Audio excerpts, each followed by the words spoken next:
Hello belles amours, me revoici avec mes petites, enfin petits, pas si petits que ça, partages sur les messages de la vie quotidiens que je reçois, en mode post-jardinage.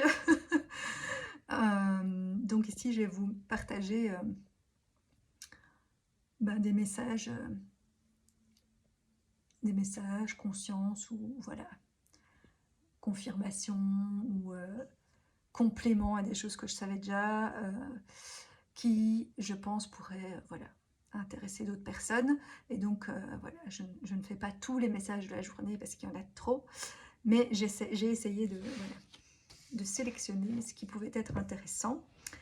Et donc, mais donc hier, premier événement un peu spécial qui est arrivé, c'est que, bon, vous allez me dire certainement qu'il suffit de redémarrer mon téléphone, ce que je n'ai toujours pas fait, parce que je ne me rappelle plus le code, donc il faut d'abord que je le retrouve. mais il y a plusieurs icônes d'applications qui ont disparu sur mon écran d'accueil.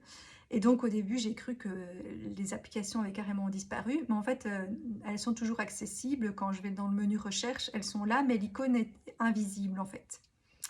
Donc oui, l'icône est devenue invisible pour plusieurs applications, et notamment WhatsApp, Instagram, Telegram, qui sont des applications de communication quand même, et qui permettent de faire le lien, de faire des liens.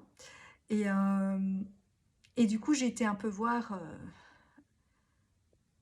ce que icône pouvait signifier. Et donc, des icônes, c'est des symboles. Et donc, moi, je suis la pro des symboles, puisque c'est tout ça que je vous partage. Et ça peut aussi être un personnage religieux en général, ou sacré, qui est vénéré. Et donc, c'est comme si, du coup, quelque chose de sacré et vénéré, ou des symboles, d'ailleurs, il y a, voilà, la géométrie sacrée, c'est aussi des symboles, avait disparu, enfin, n'a pas vraiment disparu, est devenu invisible, voilà, subtil dans l'énergie, et donc, quelque part, est passé du visible à l'invisible, donc de l'extérieur à l'intérieur, du yang au yin encore. Et donc, pour ceux qui ont suivi toutes mes vidéos, pour l'instant, voilà, il y a plein de signes qui me disent que je dois retourner dans mon féminin, dans mes profondeurs, et que c'est là qu'est réellement mon vrai potentiel. Et donc voilà, et donc peut-être pas sur les symboles extérieurs, même si du coup, à force d'avoir fait beaucoup de yang et d'avoir beaucoup été dans ma tête, je suis quand même devenue une pro des symboles, mais je devrais m'intéresser plus à la symbolique de mon intérieur. Et en plus, c'est marrant parce que ce jour-là, en me couchant, j'ai regardé la lune qui était pleine, et je n'avais pas mes lentilles, et du coup, je voyais un symbole de géométrie sacrée dans la lune, comme une espèce de lotus. Le lotus étant aussi une fleur qui sort qui émerge de la boue, donc c'est aussi très caractéristique. Mais bref, j'ai vu un truc de géométrie sacrée. Et bon, ça c'est pour c'est pour les messages d'aujourd'hui, mais je vous le développerai plus demain du coup. Mais aujourd'hui, j'ai fait un truc de géométrie sacrée sans le savoir. Du coup, je ne l'ai pas fait exactement comme il fallait, donc il n'est pas totalement géométrique. Mais maintenant que je sais que sans le savoir c'était ça, je vais peut-être le refaire. Pourtant j'ai quand même mis 1h30 à le faire, mais bon, c'est pas grave, je vais peut-être le refaire pour qu'il soit vraiment aligné et comme dans la géométrie sacrée, parce que c'est comme si effectivement c'est mon intuition et mon intérieur et mon yin qui m'a guidée à faire ça, sans savoir que ça existait et que c'était un symbole de géométrie sacrée. Mais bon, voilà, ça je vous le développerai demain. Et je verrai quand j'ai le temps de peut-être le refaire plus aligné. Et donc, enfin voilà, c'était de nouveau encore un petit message. Il y en a eu plein d'autres sur la journée qui me ramènent à mon intérieur, mais je ne vous fais pas tous les signes. Après, je me suis fait à manger, et il y a quelque chose qui m'a marqué aussi, c'est que je me suis dit, je me suis fait une espèce de salade, et donc dedans, il y avait des, je sais plus, des tomates et des trucs, de la salade et je sais plus ce que j'avais mis d'ailleurs. Hem et du coup, j'ai mis du poivre parce que je mets souvent du poivre sur mes plats chauds. Mais j'avais aussi mis des poires et du coup, j'ai mis de la cardamone parce que quand je fais des trucs plutôt sucrés avec des poires, je mets de la cardamone et donc j'ai fait un mélange qui n'était pas sucré salé, mais sucré poivré. Et je me suis dit: «Bah, encore une fois, je fais pas comme tout le monde. Moi, au lieu de faire sucré salé, je fais sucré poivré» et du coup, quelque part, c'est plus épicé et encore plus opposé, on va dire. Et donc je me suis dit: «Ça me ramène encore à ce truc en moi d'une très grande dualité entre ma partie enfant et ma partie très sage, euh, mais qui au fond peut faire une très belle complémentarité et mariage comme dans mon assiette. Parce que c'était très bon, mon sucré poivré. Et on m'avait déjà dit que j'étais quelqu'un d'un peu sucré salé parce qu'effectivement, voilà, je suis un peu un mélange et un espèce de mix parfois improbable, mais donc finalement le sucré poivré, oui c'est ça, le sucré poivré me convient encore mieux que le sucré salé en fait. Mais voilà, je trouvais ça marrant. Bon, ça c'est une petite anecdote plus personnelle, mais ça m'a fait rire, donc j'avais envie de vous le partager quand même. Et puis il y en a peut-être d'autres qui ont essayé cette combinaison-là. Euh, Ensuite, j'étais à mon atelier, puisque pour l'instant, je fais tout un trajet sur les femmes en colère et on prépare une espèce de petite pièce de théâtre en alliant aussi la danse et d'autres choses dedans, un mini spectacle. Et donc hier, il y avait un exercice qu'on a dû faire avec la respiration et en fait, ça m'a fait un tilt encore par rapport à ça, parce que quelqu'un a fait une respiration comme ça et ça faisait un peu enfin voilà, comme quand on est surpris, qu'on est asphyxié, qu'on est figé. Et je me suis dit qu'effectivement, en rapport avec la colère et les peurs et les émotions, enfin voilà, c'était un peu un mix de tout ça. Mais ça m'a rappelé que oui, c'est ça. Enfin, moi, je disais que ce qui me met en colère, c'était plutôt de la frustration et de l'impuissance, de l'incompréhension, parce qu'effectivement, enfant, c'est plutôt ça que j'ai vécu, puisque je comprenais pas et je me sentais impuissante face à des réactions des autres et je savais pas quoi faire en fait. Et du coup, je restais. Bon, au début, je réagissais avec des émotions, mais comme après, on m'a un peu dit que j'étais trop émotive. Euh, mais déjà, je réagissais avec des émotions parce que je ne savais pas quoi faire d'autre. Mais après, j'ai carrément, du coup, bloqué mes émotions aussi. Et il m'est arrivé des situations où, euh, quand c'était quelque chose qui était vraiment surprenant et auquel je ne m'attendais pas, d'être figée. Et ça m'est arrivé plusieurs fois de me figer. D'ailleurs, on dit que la peur, ben, quand on a peur, on, on combat, soit on fuit, soit on reste figé. Mais moi, j'avais plutôt... ben, je ne suis pas vraiment une combattante, enfin, dans le sens me battre contre quelqu'un, parce que j'ai pas de violence en moi, d'où je croyais aussi que j'avais pas de colère en moi, mais c'était faux. Et bon, et finalement, la violence, oui, j'ai pu avoir une certaine forme de violence, mais plutôt mentale ou psychologique ou envers moi-même. Mais j'ai jamais, je ressens pas l'envie de faire du mal à quelqu'un, quoi. Ça fait pas partie de moi. Ça a pu m'arriver vraiment ponctuellement une fois dans ma vie. Euh, et ça m'a permis de comprendre ben justement que les gens qui étaient plus émotif et moins dans le contrôle que moi, pouvait en arriver à des choses comme ça, parce que cette fois-là, voilà, cette fois-là, j'étais vraiment en colère de nouveau et dans l'incompréhension et dans l'impuissance. Et, je sais que je l'aurais jamais fait parce que je suis quelqu'un de sage et de contrôlé, mais j'y ai pensé à faire du mal à quelqu'un. Et donc, voilà, donc j'ai pu me rendre compte de ce que ça faisait. Mais, euh, mais donc, moi, j'avais plutôt tendance à fuir ou être figée en fait. Et enfant, hein. Mais du coup, il y a une part de moi qui croit que je suis toujours comme ça parce qu'enfant, c'est la seule solution que j'avais trouvée. Euh, et donc, ça m'a remis face à ça et que finalement, la colère peut aider à, justement même à sauver sa vie parfois. Parce que si on reste figé, ben, je sais pas, s'il y a un réel danger et qu'on reste figé et on peut se faire attaquer. Bon, après, j'ai quand même remarqué que quand il m'arrivait un truc, même si c'était surprenant et que j'étais pas préparée, mais que c'était vraiment une question de survie, ben, là, en fait, c'est comme si là, il y a mon instinct, quelque chose en moi qui reprend le contrôle, euh, et mon mental disparaît et je fais ce qu'il faut faire sans même savoir comment, mais voilà, pour m'en sortir.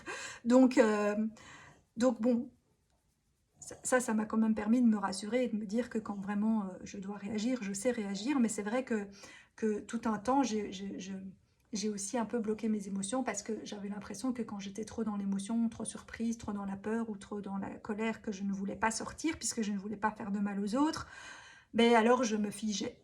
Et ça m'a ramené à ça.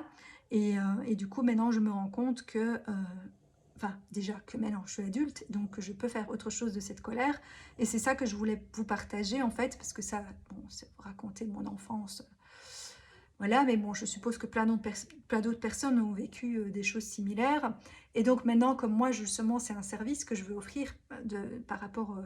bah, d'ailleurs, en plus, il y a Monsieur Colère là derrière, voilà, de reconnexion émotionnelle pour les enfants, mais aussi pour les adultes et leur enfant intérieur qui n'est pas encore tout à fait guéri et qui continue à nous influencer malgré qu'on soit adulte, tant qu'on n'a pas été voilà, nettoyé tout ça. Et donc moi je pensais avoir déjà vachement travaillé tout ça, mais je me rends compte voilà, dans certaines situations où là, qui viennent réveiller des choses, que en fait, il y a encore, voilà, il reste encore des trucs qui n'ont pas été totalement conscientisés ou libérés, ou oui, ou c'est conscientisé, mais ce n'est pas été libéré justement parce que une émotion, emotion, c'est un mouvement, c'est quelque chose qui doit être en mouvement. Et justement, quand on se fige ou qu'on cristallise du coup aussi l'émotion, ben, il n'y a plus de mouvement. Et du coup, la colère, entre autres, permet le mouvement. Soit qu'on l'exprime, bon, déjà une fois qu'on est adulte, bah, on peut, si on réagit tout de suite et que ce n'est pas encore trop monté, et que ce n'est pas un truc où on a été complètement surpris, on peut juste bah, mettre ses limites, poser ses limites, respirer un grand coup. Enfin voilà, il y a plein de petits trucs que j'ai aussi appris entre-temps qui peuvent aider à gérer certaines émotions qui ne sont pas trop fortes. Et puis si elles ont atteint une trop grande limite parce qu'on ne les a pas vues venir ou que c'est vraiment un choc très très grand, ben, il faut justement, il faut l'émotion, elle doit être en mouvement. Et donc elle sert à venir, à venir nous passer une information. Donc c'est une information en mouvement, on va dire. Mais après, cette information ou cette émotion, ben, il faut en faire quelque chose et pas la garder en nous. Et donc, c'est un peu comme la nourriture. Je vous dis ça parce que mon dernier truc du jour, mais du coup je vous le dis maintenant, dans mon tirage du jour, ça disait aussi, puisque tout est toujours lié, moi dans mes journées, c'est comme si c'est un puzzle et tout a un lien avec tout. Mon tirage disait qu'il y avait des émotions non digérées en nous qui du coup créaient un déséquilibre, et je me suis dit, bah oui, émotion et digestion c'est lié, et donc quand les aliments on les digère, et donc soit il y a une partie, quand c'est des bons aliments qui sont utilisés dans notre corps biologique, pour nos muscles, pour ci, pour ça, soit bah, ce qui n'est pas bon est rejeté, comme lorsqu'on va aux toilettes, n'est-ce pas? Mais il faut que ça circule, et si c'est pas digéré et que ça reste là, ben, ça macère, ça pourrit, et voilà, ça fait des trucs puants, comme les pipis de mon chat, pour ceux qui ont suivi les autres épisodes. Et donc je pense que c'est ça qui venait me montrer aussi, c'est que les trucs puants en moi, c'est probablement encore certaines émotions que je n'ai pas, qui sont restées coincées là en fait, et dont je ne me rendais pas compte, parce que moi en tant qu'adulte, ben, j'ai l'impression d'avoir tout accepté, compris, pardonné, machin, transmuté. Sauf que oui, la part sage et adulte de moi, c'est le cas, mais apparemment pas mon enfant intérieur. Et donc, ben, c'est ce travail-là que je dois faire pour l'instant. Euh, et voilà, j'en avais pas conscience parce que j'avais fait comme un peu une espèce de déni où j'avais remis un capuchon dessus et en me disant, bah oui, mais entre-temps, bah, je suis devenue adulte, ça, j'ai appris plein de choses, je sais gérer les émotions, etc. Et donc, bah, ces vieilles émotions-là, elles sont restées j'ai oublié qu'elles étaient là en fait. Parce que pour moi, c'était le passé. Mais sauf que pour mon corps, elles sont toujours là, quoi. Donc, il faut aller en faire quelque chose. Et donc, comme je disais, tout comme pour la nourriture, les émotions, ben, soit quand il y a une émotion qui vient, en fonction de la situation, quand on est adulte, on peut gérer et savoir quelle est la meilleure option. En fonction de la situation et de notre envie aussi, ben, soit bah, parce qu'on est dans un endroit où on peut se le permettre, bah, on sort l'émotion directement en pleurant, en criant, enfin voilà, de la manière qui est la mieux pour nous. Ça dépend quelle émotion c'est aussi.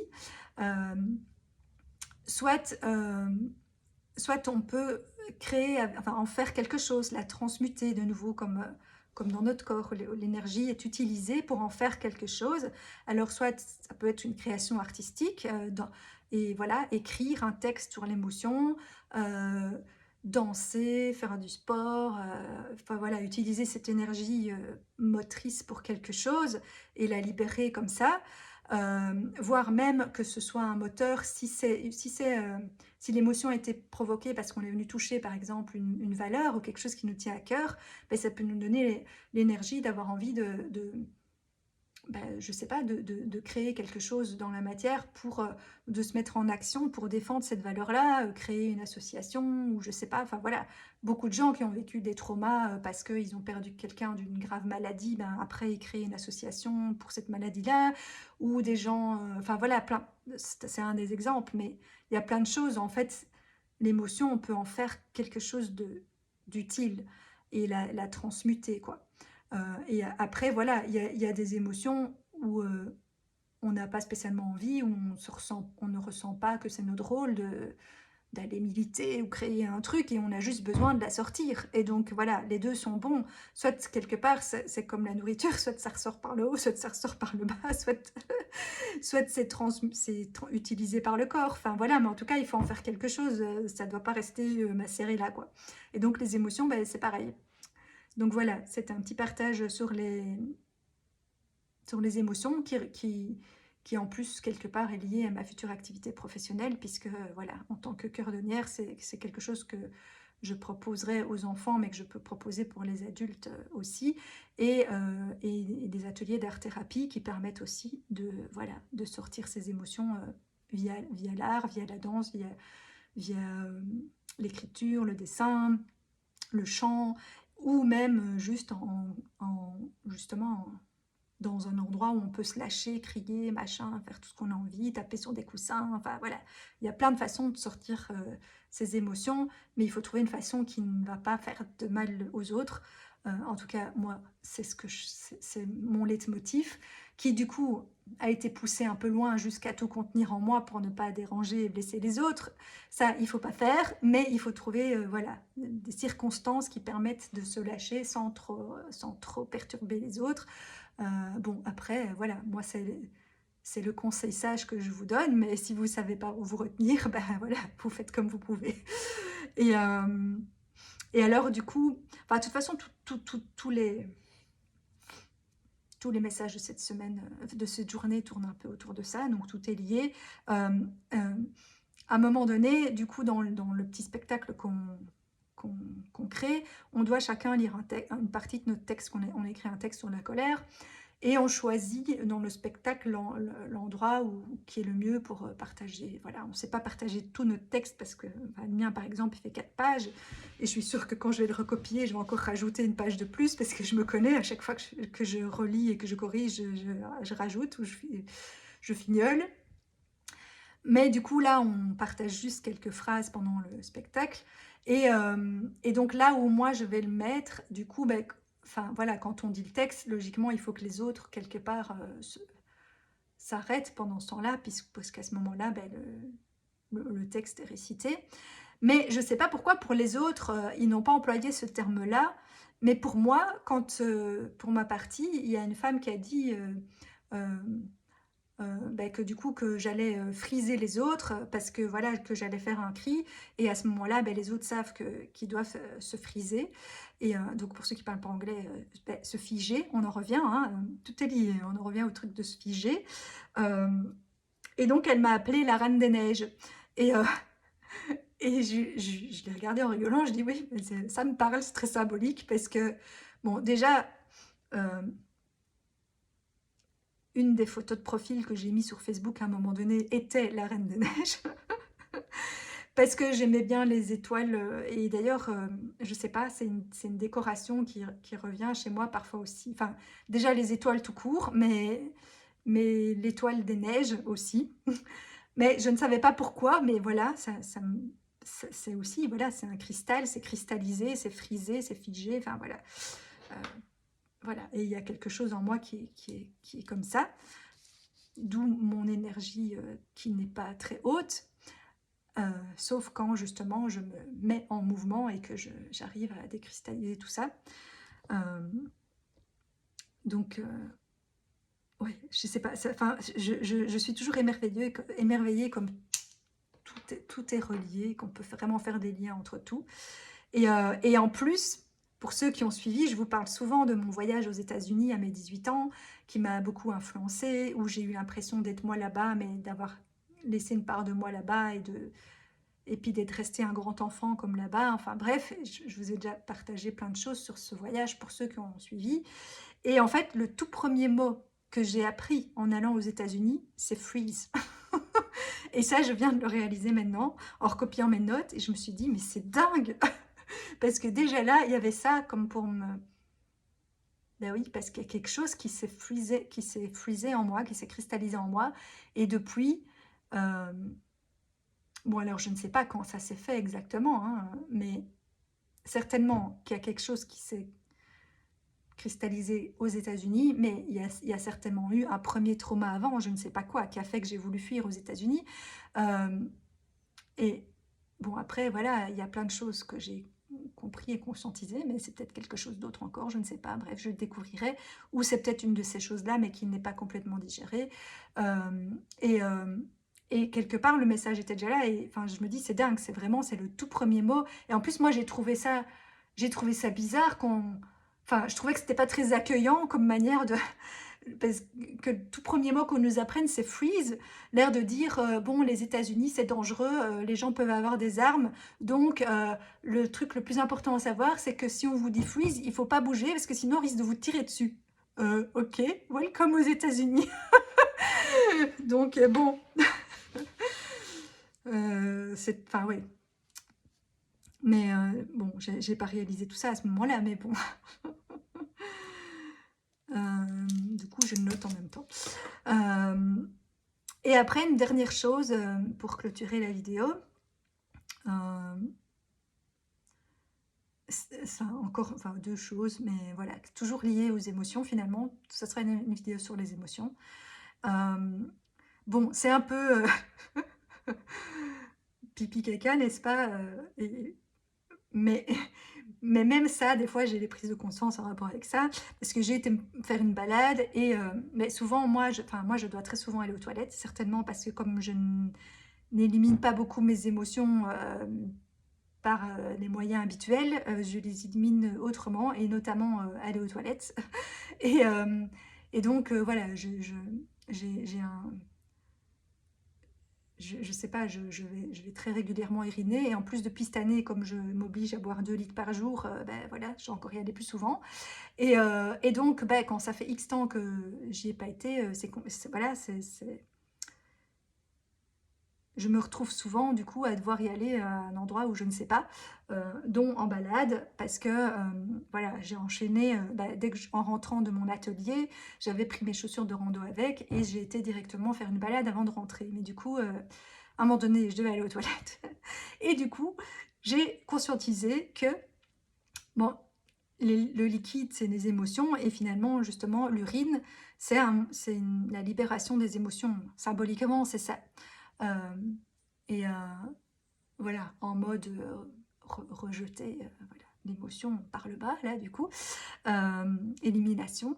Et donc, je me suis rendu compte en se retenant d'aller aux toilettes, ce que je faisais très souvent enfant aussi, parce que tout me ramène à mon enfance aussi, aux États-Unis, enfin bref, tout est lié.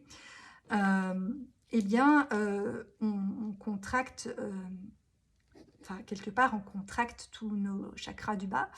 Euh, et du coup, on contracte aussi son chakra sacré et le chakra racine.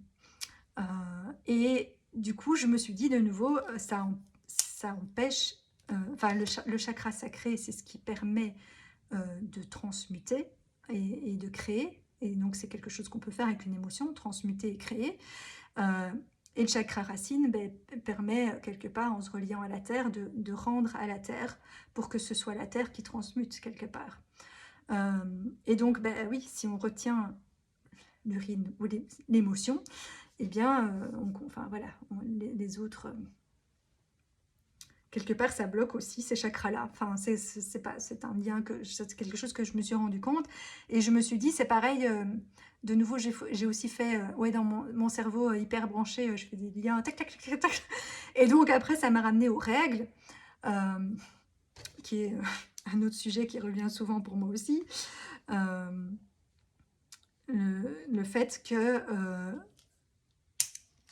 quand on est réglé, mais de nouveau, c'est ce qui n'a pas été utilisé pour créer un bébé.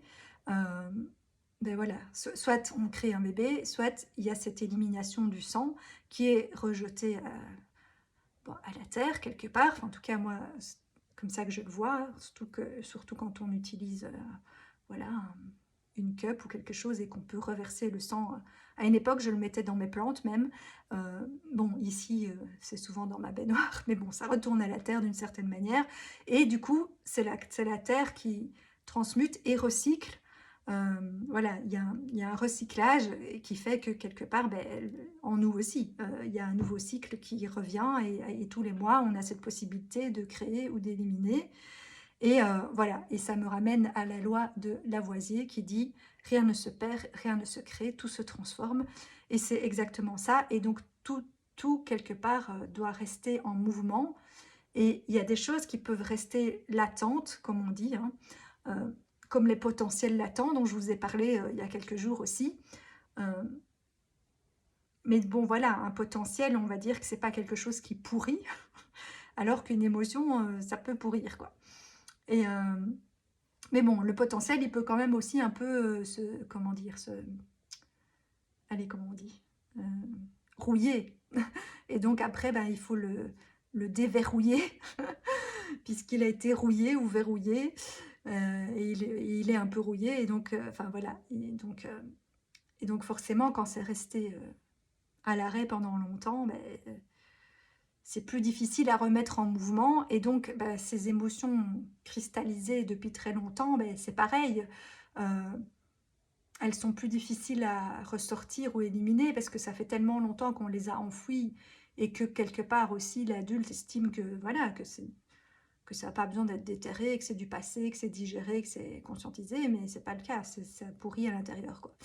Et il faut aller les décristalliser et les remettre en mouvement parce que ça crée, comme le tirage disait, ça crée un déséquilibre dans le corps parce qu'il y a cette cristallisation qui est là et que ben, la vie c'est le mouvement et donc pour se sentir en vie et pas anesthésié comme moi ou en burn-out, même si là je sens que je suis en décristallisation grâce au travail sur la colère certainement entre autres.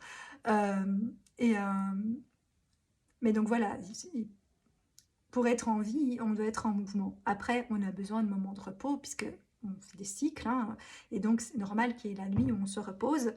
Euh, mais voilà, il ne faut pas que ça dure trop longtemps, quoi. Il faut vraiment que les cycles se suivent et qu'il y ait un constant, oui, tout ce recyclage. Bref, tout est miroir à tous les niveaux, toutes les fractales dans nous, dans notre corps, sur Terre. Tout fonctionne de la même manière quelque part en fait. Tout est miroir de tout est symbole. Enfin moi tout ça me passionne quand je vois tous les liens entre tout et je me dis mais en fait ouais, tout est lié, tout comme nous sommes tous liés et nous ne sommes qu'un et enfin voilà, moi je trouve ça magique, j'adore. Et du coup je vous le partage et j'espère qu'il y en a d'autres voilà, qui trouvent ça passionnant aussi. Peut-être pas autant que moi, je sais pas, mais voilà. En même temps, ceux-là ne regarderont pas la vidéo. Je n'oblige personne. Voilà, 29 minutes, je m'améliore. Je vous souhaite une belle soirée et à demain pour la suite de mes aventures. Ciao, ciao.